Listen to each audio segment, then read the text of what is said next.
Welcome to our June Supervisors meeting. I'll call the meeting to order and invite you to join the board as we stand and pledge the flag. I pledge allegiance to the flag of the United States of America and to the republic for which it stands, one nation, under God, indivisible, with liberty and justice for all.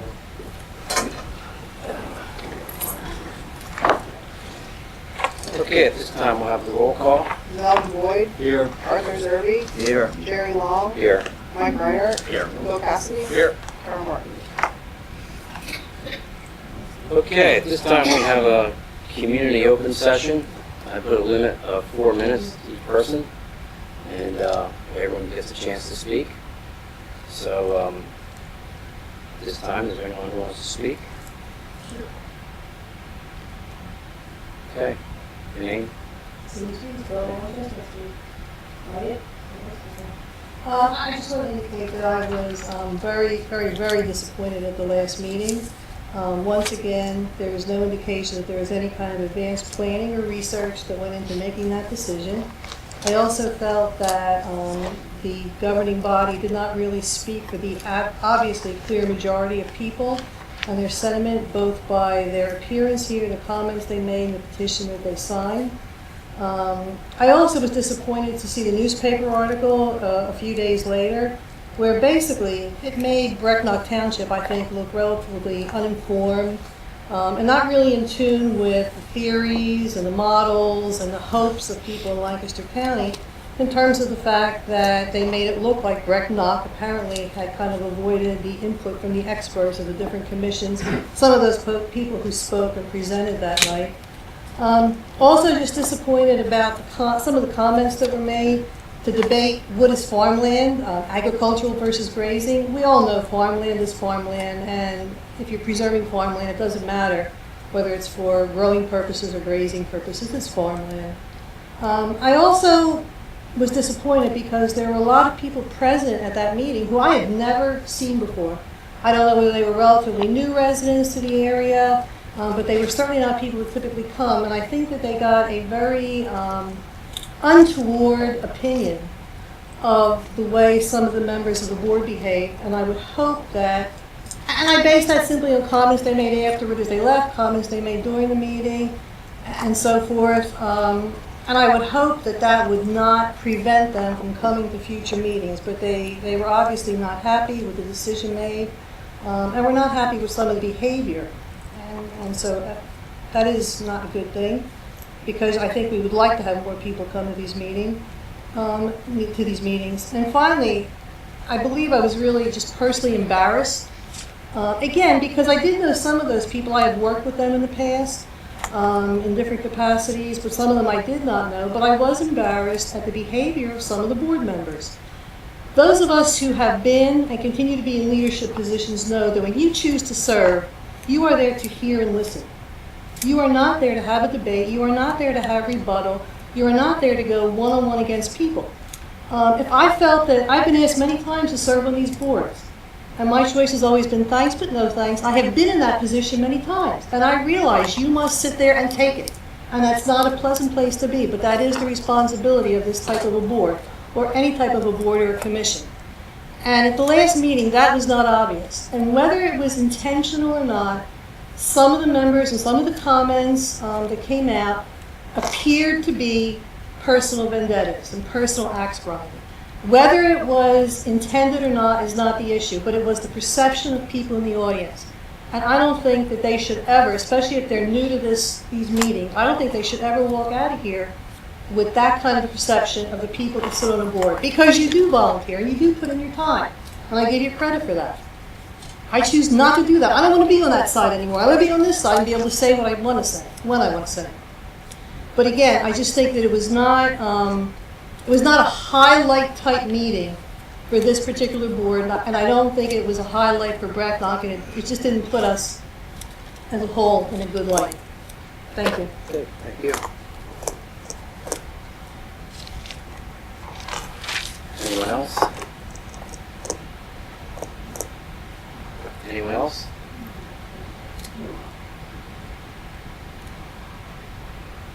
Okay, that will conclude our public public open session period. Does the board have any response that they'd like to make? Okay.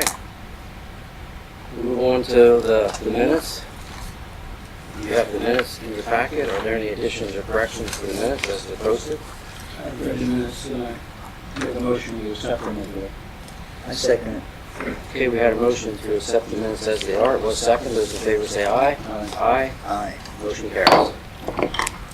Okay, we have the bills. You have the June list of invoices, which total $64,131. exactly.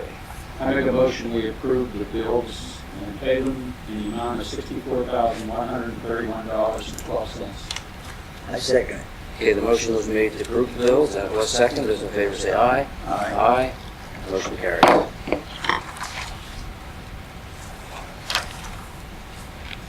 Okay, you have reports. You have the roadmaster's report. Is there any discussion or comments on the roadmaster's report? You've been a busy boy. Yes.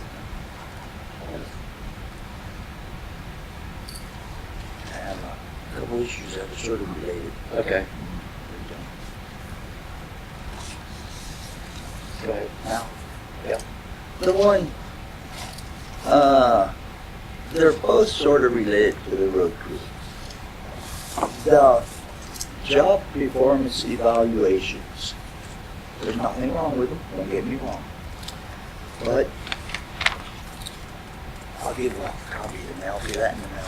You take this one. I'll keep this one. These are 4 different employees in the township here. Now, when we look at this and the job performance reviews, when you look at the categories, Mhm. and you look at the ones where exceptional, commemorable, satisfactory, improvement needed, unsatisfactory, and not applicable. As far as the first one, if you look at the back of it, it says basis for the rating is required. Wrote in. For ease, yeah. Yes. And if you look at the improvement needed, rationale for rating and plan for improvements are required, wrote in. So that you have knowledge of the future, which way the evaluations go. Also for unsatisfactory. Let's take, for example, if you have an exceptional this period and the next review, it drops down to satisfactory. That tells the board that is there something wrong here that we should be looking at, you know. Same on the, if satisfactory, all the satisfactory categories. If that drops down to improvement needed or unsatisfactory, then there has to be something wrote there. That tells us again that something might be wrong, and we might have to look at it. This is also something that's used in evaluating raises. Yeah, you know, they have no knowledge of this. It's just something that, as I've looked at these in the past, well, how these are written, if we're going to follow a procedure. The only thing I ask is there's 2 employees that wasn't followed up on.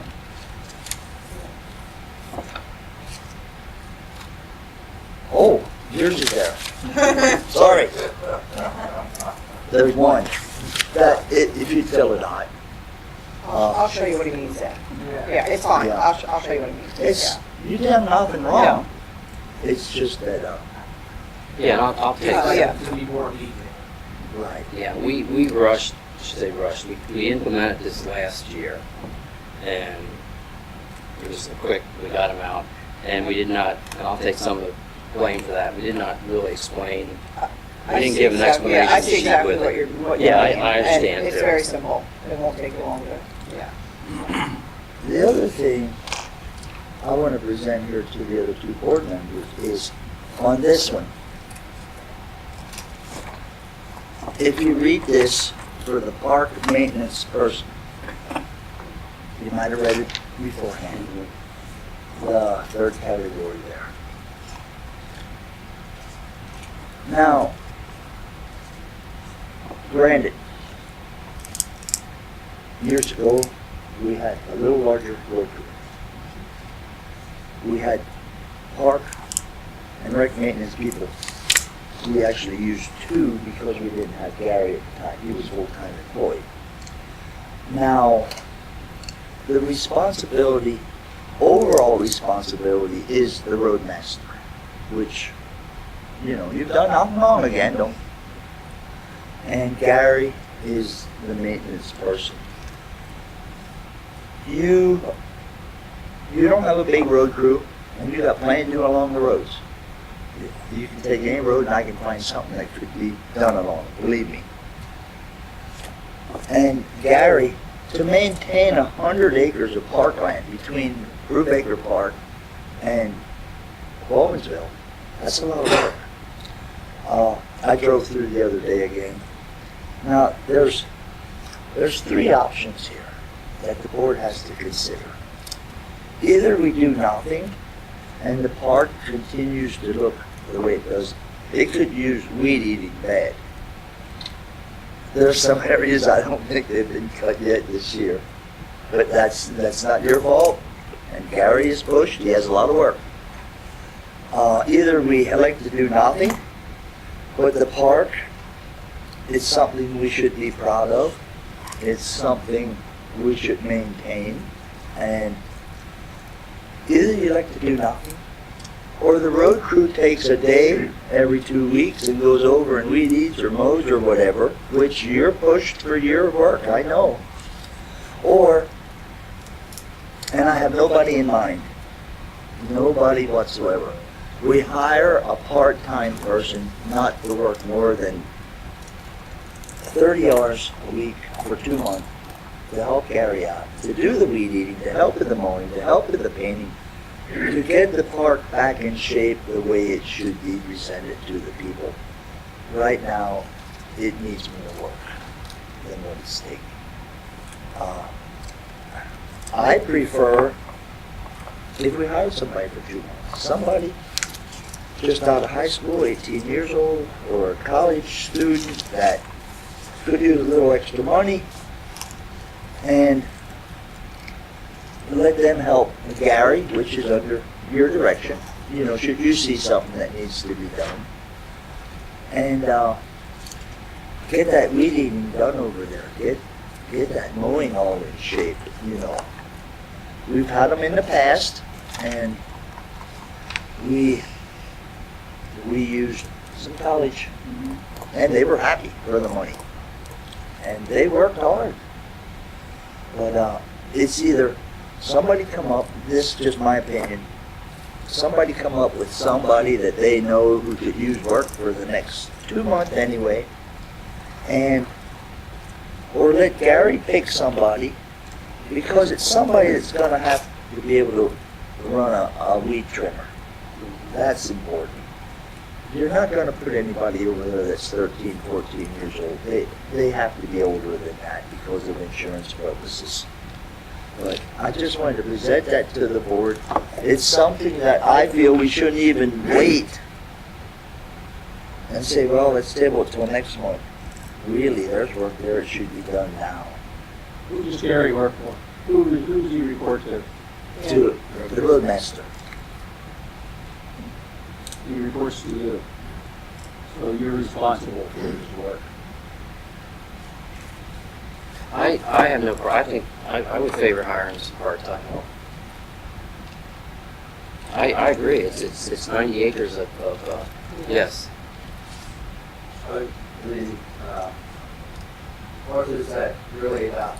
The time and waiting until next month, I mean, then it's late. So, could I suggest that you sort of authorize the hiring of somebody with a certain rate, and then push ratify it next time. But I think that would allow us to if we find somebody, put them on board. And the supervisor would still be individually contacted, just prior to hiring. But then I think it could take place before the next meeting. I'm gonna ask Andy another question. Do you feel comfortable supervising him? Who's that? Gary, Yes. do you feel comfortable telling him what to do? That's been a problem in the past. Gary wants to do what Gary wants to do.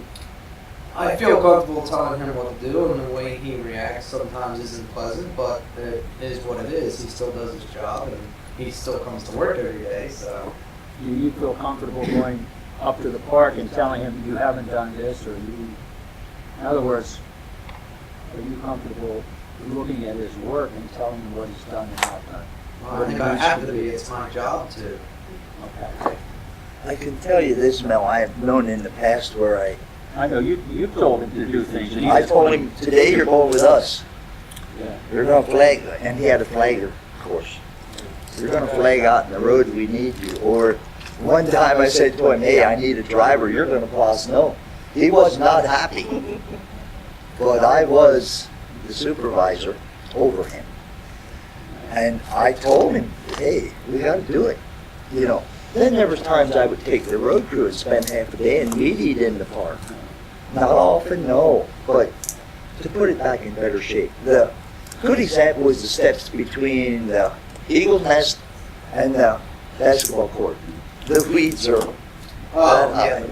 Can you take, Can I just ask a quick question? Bill, this is not a personnel issue that should be behind closed doors. I mean, Well, it's- there's, A specific employee issue should be. there's only one problem. They have convinced me I will never sit in an executive session again in my life with the supervisors we have present on board today, because what stays in what is said in executive session should stay there, and it does not happen. So I'm Well, I willing think- to speak my Yeah, mind. well, I think we're gonna move off of that directed toward Gary Messner. I think the thought back here that we would authorize the roadmaster or the staff to hire someone, a part-time person, to help out in the park over the summer. I think we can move on that. yes. Is there any idea what typical part-time person, which is we're paying? Are we talking 10, 12, 14 dollars an hour? 12. Twelve. So, What is minimum wage? 7:35 or something. It's below 8. Yeah. Below 8, well, we don't want to pay somebody that, but neither do we have to pay them they, an exorbitant sum of money? no, I don't think $12 to work in the park over the summer part-time is absorbent. It's not gonna be easy work. Yeah. It's not, no, Yeah. that's right. It's gonna be some So if that needs to be a motion we would authorize them to at least pursue hiring some part-time help up to $12 an hour. And who's going to look into hiring somebody? Uh, Gary or Andy and Levi Andy and Levi? Okay. Okay. put out a one ad. Or if they know somebody, Yeah, and we could they don't even have to put out a We warrant. could at least- Boys, we could at least put it in the Wednesday. 2 for 1. You know, yeah. We could put it in the after review at least. Okay. You know, something local. You know, something. How many hours would be? Well, part-time is up to 32, Yes. up to 32 hours a week. Okay, well, I'll make that a motion. I'll second it. Okay, we had a motion to authorize Andy and Levi to pursue part-time help in the park for up to $12 an hour and up to 32 hours a week. It was second. Those in favor say aye. Aye. Aye. Motion carries. Andy, we talked a little about the rest of the stuff on your report.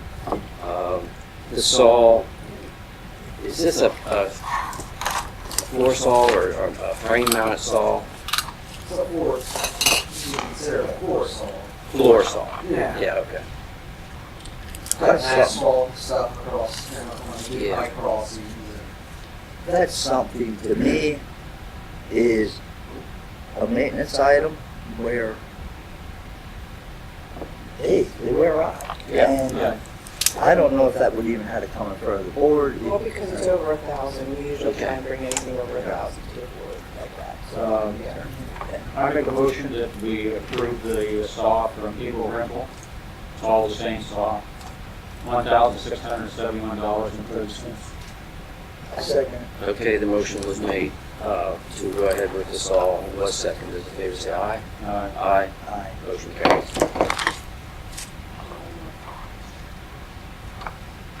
Okay, the engineer's report. Okay, you have a copy of my report. I have several items this evening, and I'll summarize those on pages 4 and 5, and I also have a couple additions. Item number 1, these are all recommendations for action by the board for approval tonight. Would be item number 1, John D. Martin Stormwater Management. It's a release recommendation letter dated May 19th in the amount of $2,750. Item number 2 is the Scott Raver Stormwater Management Project. We received a memorandum of understanding, a stormwater management agreement, and issued a financial security recommendation in the amount of $1,535.60. Item 3 is the John R. Zimmerman Land Development on Reading Road. We received a 90-day extension of time from the applicant's engineer. Item number 4 is the Phillips Snyder Stormwater Management Project. We received a memorandum of understanding, the stormwater management agreement, and issued financial security recommendation in the amount of $5,500. Item number 5 is the John R. Zimmerman Land Development on Silver Hill Road. We received a stormwater management agreement and issued a financial security recommendation in the amount of $147,863.38. Item number 6 is the Villages of Hawk Valley Phase 1. We received a financial security release and issued a recommendation to reduce the letter of credit in a letter dated today in the amount of $1,411,680.05. Item 7, which is an addition, would be the Muddy Creek Mennonite Church. We received a memorandum of understanding for that. And number 8 would be the Randall Martin Builders Memorandum of Understanding for their project on 5 Point Hill Road. Any questions on any of the items?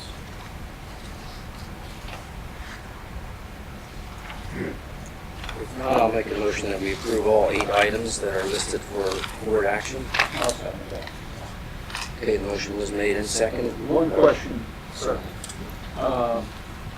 for Maple Ridge North, you had a notation about the plans being inspected? Yes, there was a slight discrepancy. What happened was there's a swale that's located behind the apartment units. If you recall, they're up against the turnpike and along 625. Zoning variance was approved fairly recently to allow concrete pads to be constructed in the back of those units with a fence for buffer. And what happened was, because those concrete pads pushed out into the swale actually is not per the design that was on the approved plan.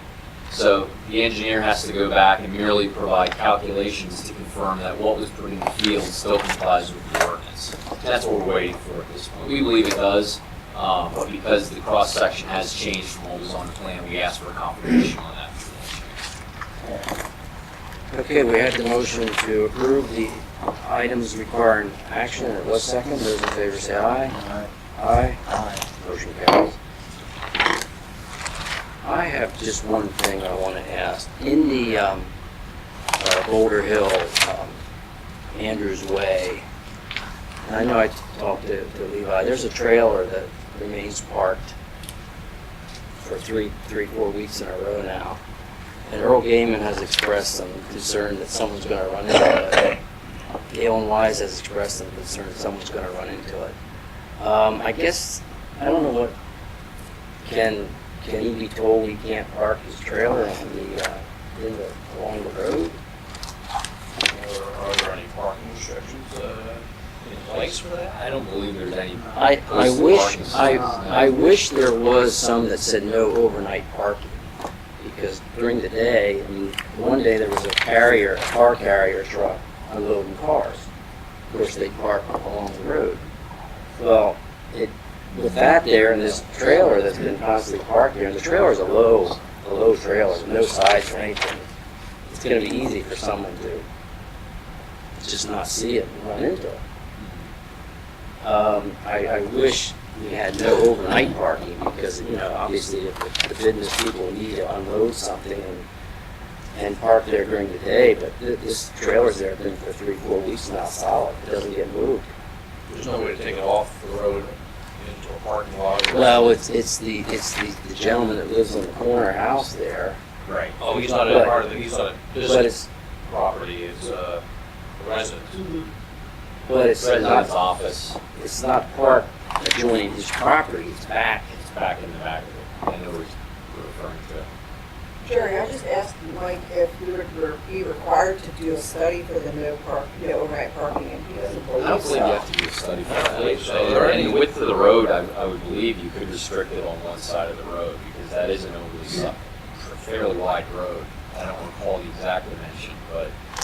Yeah, and I also noticed in some of them reports that sometimes they encourage parking on the sidewalk side and not the other. And not the other side. Yeah, and this is the other side, this is not the sidewalk side. Right.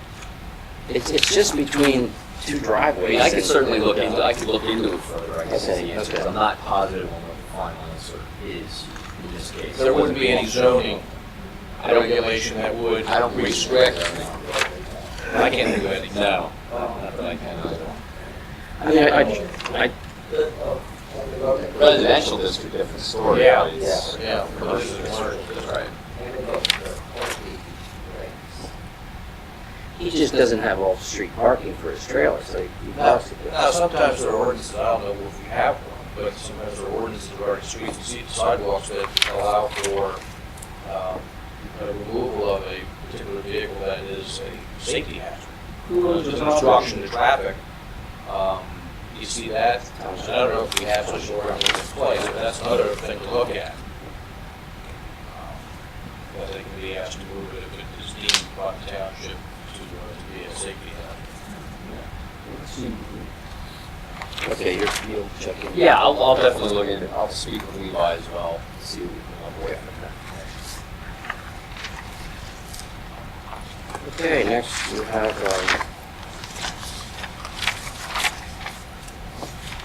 SEO, just the SEO reports. In your folder.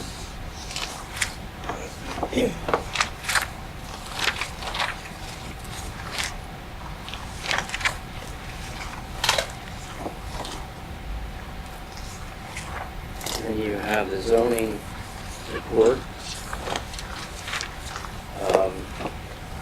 I do have one other concern. The chicken houses out there along Andrews Way, they were built as an agricultural building with no permits. And right now there's large doorways being created on the end side the whole way across. And do they just continue to renovate them buildings without any conformity to building codes? Well, if they're altering the structure, they would have to get a building permit. That is a requirement of ECC. It's just- I'm not- I They wasn't did come aware. in and get a demo permit, Demo and permit. that, the only thing the demo permit was to just remove a portion of the floor. Yeah, well Not, yeah, now they that's, have overhead doors, large overhead doors the whole way along the end, the side, yes. And I don't know if they're doing it properly or not. I mean, I think that they're putting there should be some headers put in above them doors that will handle they are definitely changing the structure of the buildings. Okay. And I mean, imagine they're gonna do other work, they're probably gonna do electrical work in there, I guess they're gonna use it for a storage building. I just felt like it was approved as an agriculture building for chickens. And that's what they purchased. And it was, if they put chickens in there, obviously it was okay, but when they changed the use now to something other than chickens, and because it was an ag building, should not there be some review to make sure that structurally, Well, if you change use, I mean, it's oftentimes implicates the zoning board, so you have to Yeah. have some kind of zoning rule depending what the use is. especially if it's not permitted use in that zoning district. Beyond zoning, safety structure, building. Well, then you have the building code, and, sure. You'll check into it. Yeah, I found that, the board had They are altering the structure of the building. and that the building permit is required. Yeah,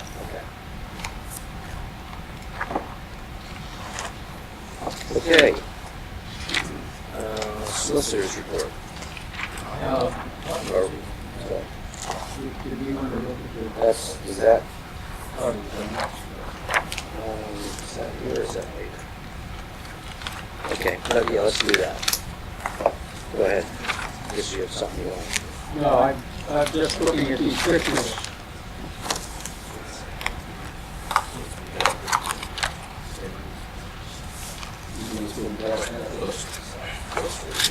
I don't think it's getting better, though. I think he's moving stuff around. What do you think about the list property Please. lease?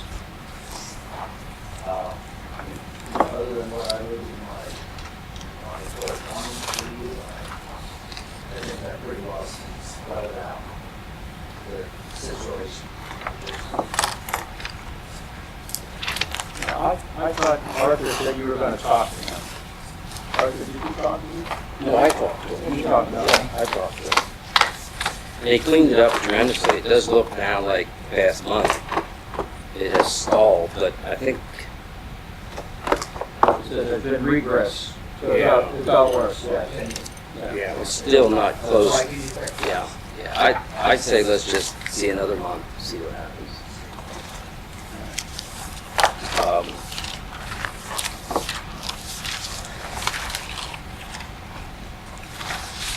Okay, you get it, give another month. Solicitor's report. Bill, I was asked again the status of the Souder kennels. Apparently, the father-in-law from East Earl Township is not cooperating. What avenue does our resident have? You mean the owners of the property who want to engage in the business? They had the hearing and then it was approved, and then they requested more information. They wanted to recall a father-in-law who has a kennel in East Earl, and they want information from him about his kennel in East Earl.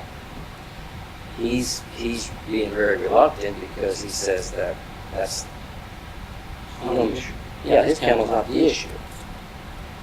Well, And so they subpoenaed some information. Apparently he's unwilling, or at this point has been unwilling to provide the information. right, so if the appellants, which is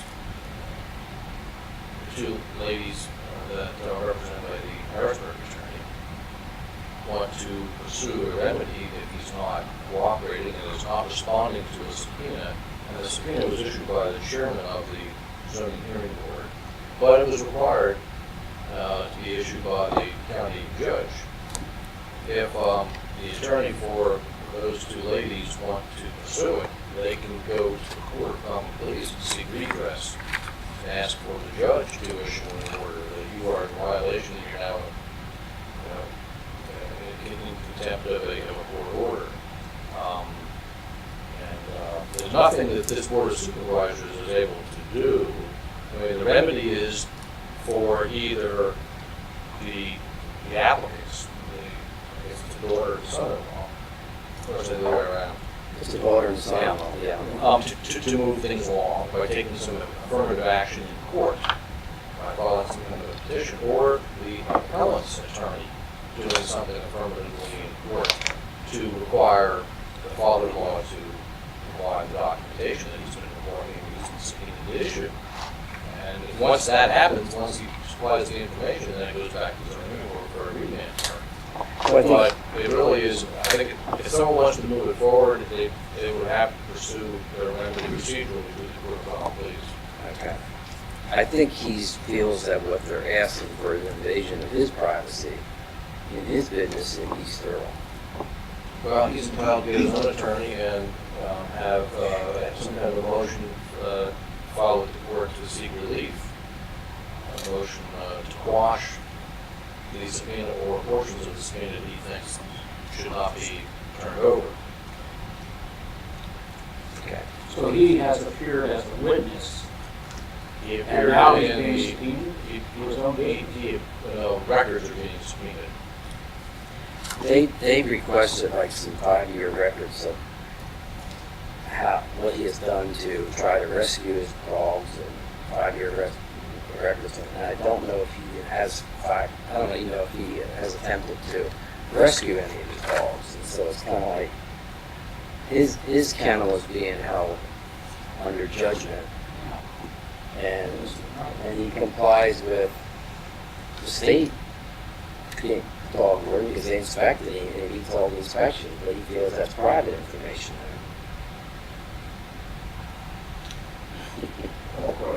Yeah. This was the issue that came up with the zoning hearing board making a decision to allow a kennel, and they were subsequently sued, I guess, and then the supervisors agreed that they would support the zoning hearing board in defending themselves.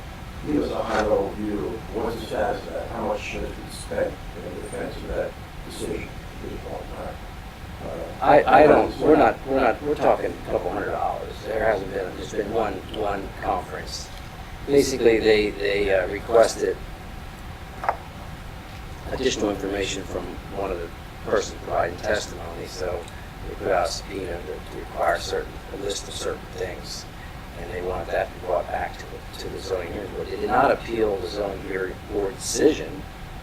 They were just, I would say they appealed for more information. The judge directed the zoning hearing board solicitor, Larry Mayer, to facilitate the issuance of the subpoena to the chairman of the zoning hearing board. That was done. Yeah. Apparently it was mailed to Smart, and that's where it is, but it's not, he's not cooperating. And the next thing that this board would be involved in would be if there's going to be a follow-up hearing, that, I think the last meeting you had recommended and decided that I would attend that. But there's nothing that you need to do at this point in time. It really is a litigation matter between parties. Is it acted by individuals or by an organization? I guess it's only one. Two individuals. Now, they may be members of some kind of organization, but the appeal is in the name of two ladies, two individuals. And basically nothing's been happening because Mr. Martin, who requested information, hasn't done anything. They have not rescheduled the continuation of the hearing. And, okay, that answers my question. It's sort of an impasse right now.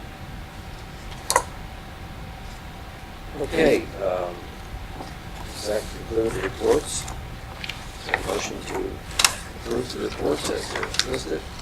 Make a motion that we accept the roadmaster, engineer, SEO, zoning, solicitors reports as presented. I'll second that. Okay, the motion was made to accept the report. That was second. Those in favor say aye. Aye. Aye. Motion carries. Okay, are we ready for new business? No, parking, right? You got anything? Yeah, one thing. Barry has under here a new business about getting some guinea pigs to control the pigs. Well, that's why we're getting part-time help. Help mow the grass and keep the weeds down. I don't see no need for the guinea pigs. And that was the board, the last part meeting, everybody pretty much said no. I mean, Well, no. and that was a request by somebody who frequently walks the park trails. How would you keep them there anyway? I don't know. I don't know much about guineas, but from what I'm told, they if you can train them and they will stay on a certain property. Yeah.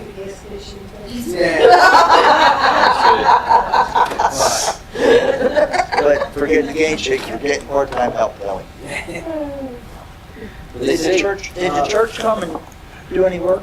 They did not. We had to reschedule. It just didn't, everything was, the parks were very busy that weekend. We had to reschedule it for, I think it's August sometime. So, If you see him, thank him for us. yeah. If you see him. Okay. I hear guineas take care of ticks though. Yeah.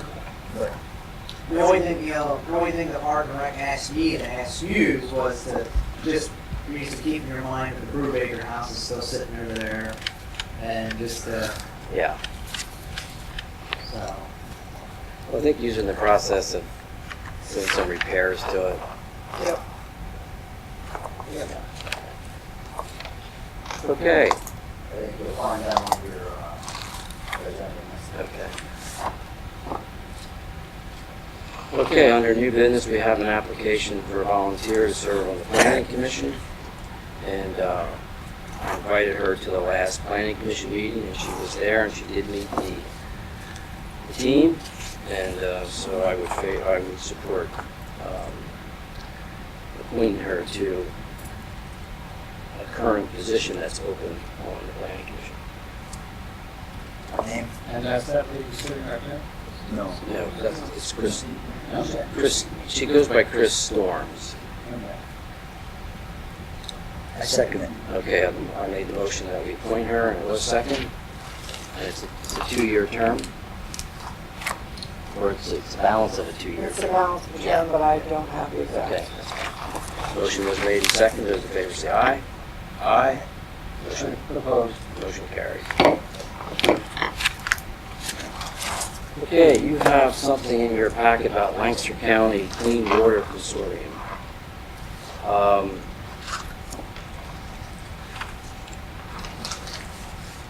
Looking for opinions on this. I'd be willing to attend some of the meetings if the board would decide to join it. It's $500 a year to join the Lancaster County Clean Water Consortium. And they have their a meeting the first Wednesday of each month at 3 p.m. If no one was willing to participate, I would say we'd probably pass on it, but I will commit to attend some of their meetings. What, I know Terry Hill is very much involved in it, but they have a water system, community water system. What would be the reason that we would be a part of it? Jerry, if you'd like, Yes, please, I can provide please. a little feedback. That's a good question, though. It's actually more geared towards stormwater and water quality than it is anything else. What the consortium does, it's a public outreach and education group that basically get a bunch of municipalities together as a whole. They do educational programs, they provide information to municipalities, they make other services available for like grant applications, things like that as part of your MS4 requirements. They make that available to you. I believe they also have access to the engineer on staff of the Conservation District as part of that fee, that $500 fee that you're paying. The other nice thing that the township gets a benefit out of is when we do our MS4 permit reporting every year, by listing them, one of the requirements is the public participation and education component. Being a part of that, you get credit for that as part of your compliance with your MS4 permit. And for the cost of what you're actually getting back from them, I believe you're actually saving quite a deal of funds by merely referencing that you're part of the consortium instead of developing your own educational plan. So there are benefits, and there's actually possible grants in here as well, being part of the consortium. That'll also address issues identified in your MS4 permit. So the whole idea is to educate the public. It's educating the public, it's educating municipal officials, primarily the township employees. Obviously, board members are welcome to attend, engineers. They send out a newsletter that we can link off of our website, and that meets compliance with our public education requirements. So it gives us a little added bonus that goes back, that eventually makes its way back to the residents. as far as education, why water quality is important, those types of things that you should do to help the environment, so on and so forth. Just a little history, the Conservation District incorporated a nonprofit, it was the Lancaster Foundation, Conservation Foundation of Lancaster County. And they were trying to find ways to assist in providing, compliance with state and federal laws, including MS4, for clean water. And that being their mission, they thought the way to accomplish some of those goals was to form this consortium where, as Mike stated, township officials, engineers, government officials talk how to address those kinds of concerns. And there have been watershed implementation plans for 4, I think, so far, watersheds that have been worked through the process. And these consortiums are assisting those implementation plans, getting them up and running when they haven't been started, and to see them follow through. So it's a long-term goal to try to help implement these watershed plans, the MS4 plans, but ultimately to assist in the Chesapeake Bay cleanup program. Can I make a comment? Yes. I think one of the benefits is that not each municipality has to reinvent the wheel. We will learn from each other, as the mandates for the MS4. It's sort of a cooperative effort, and we can really gain from that. That MS4 seems to be the important part of the whole thing. Yes. And the fact that we actually would belong to an accredited agency. Yes, and there's actually, Berks County has something similar, Chester County does as well, where they get together as groups. And what these groups do is they also talk about ways that, issues that come about with the program. The program is flawed in areas that they need to address. And obviously, every municipality has the same concerns that most of the other ones have as well. Cost being at the forefront of it and how to address the requirements. So if you have a group collectively, there's also strength in numbers where the engineers and municipal officials get together and maybe they say, look, we need to relook at some of these things. So you do have a little bit of a voice. There's that aspect of it as well. Is that something that you're interested in? We're a part of it in Berks County and Chester, with municipalities we serve there. The Lancaster County, it's very similar aspect. I would say it's probably even more of a benefit to the municipal officials. Because I could go on all day about MS4 and bore you to death with all the requirements, but it actually benefits the municipal officials to learn more about what it is and hear some of the other feedback. And they provide assistance with grant writing. And the grant aspect is very intriguing for the cost of what it takes to participate. As well as the nutrient, credits. That's the program. They help the municipalities with trying to implement those kinds of programs. There's a website for the Lancaster County Consortium that we're talking about here, which provides a lot of good information, background information on what they do. It really seems like it's a good. Thing. Yeah, I believe so. I believe so. Well, I'm willing that if we put the money into it, I'll commit to make some of their meetings, and then we can go from that point on. All right, what do you want this year? Go with it. Is there a motion? Make a motion that we pay the expense of $500 to join the Lancaster County Clean Water Consortium. Okay, we have a motion to join it. Is there a second? I'll second that. Motion was second. Those in favor say aye. Aye. Aye. Motion carries. Okay, we have a request for contribution to the United Veterans Council, which took place back on Memorial Day. We received this after Memorial Day, but I think we've done this in the past, and we had budgeted $500 to contribute to their. This is the group that goes around to the cemeteries and does the service. So we need a motion to. Yes. I'll make a motion we to give the United Veterans Council a sum of $500. I second it. Okay, the motion was made to give them the contribution of $500. It was second. Those in favor say aye. Aye. Aye. Motion carries. That concludes our business for tonight. Thank you, Mike. Is there a motion to adjourn? I make a motion, we adjourn at 7:50. I'll second it. Motion was made to adjourn, and second, those in favor say aye. Aye. Motion carries.